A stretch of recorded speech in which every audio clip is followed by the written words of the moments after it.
I went to a friend's housewarming party. It was space pirate themed. Of course, that's the sort of thing that nerds do with their themed parties.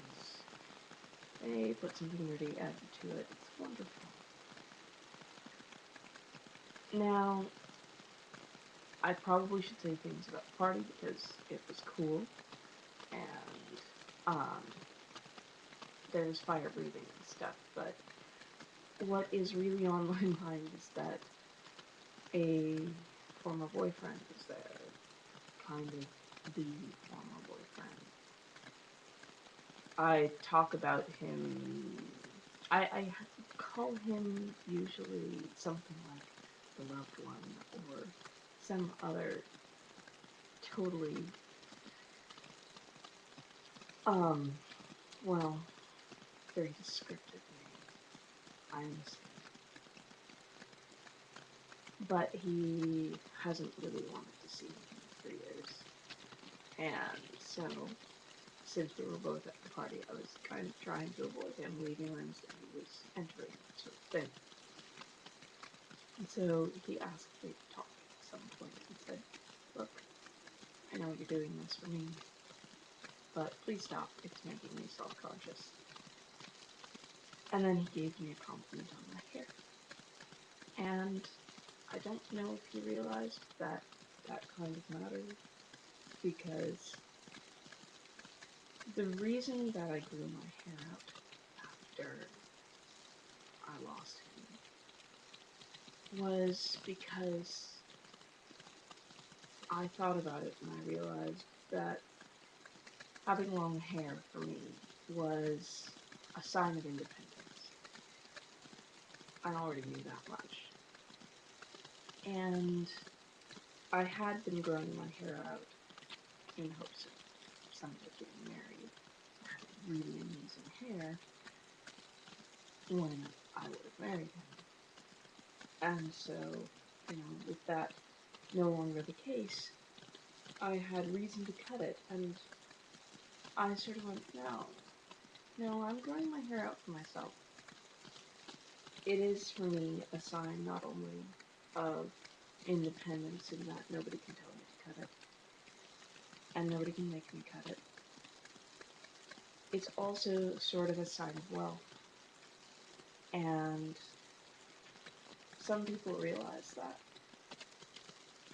Um, it's not that it was expensive for me to grow, it's just that it shows that I'm a reasonably healthy person, have been for a good 7 years. With the, you get the idea. They complimented me on something that was important to me already. And that's something that men often don't do. And then immediately after that, he went around to the party and grabbed random bits of decor and made himself a costume that was essentially a Chinese space pirate involving one of those cone straw hats. It was a very nice one, too. And an LED put in his sunglasses right here. A little green LED. And some little fake sword and, tucked his shirt in a particular way. And it's sort of really not fair. You just told me that I get to be in the same room as you, and then you proceed to do the most absolutely gorgeously nerdy, geeky thing in front of me, and I'm just staring and trying not to have a hysterical giggle because it looked really good in the costume. And then, of course, he takes off the random bits of party decor that he used to make it. Except he left the LED and the sunglasses all night. And it's sort of a case of, oh, come on, that's not fair. Stop being geeky at me. It's it it's too adorable. Adorable. I guess in many ways. Love is like nerdiness. It shows strange and wonderful things to you and leaves you feeling kind of stupidly happy.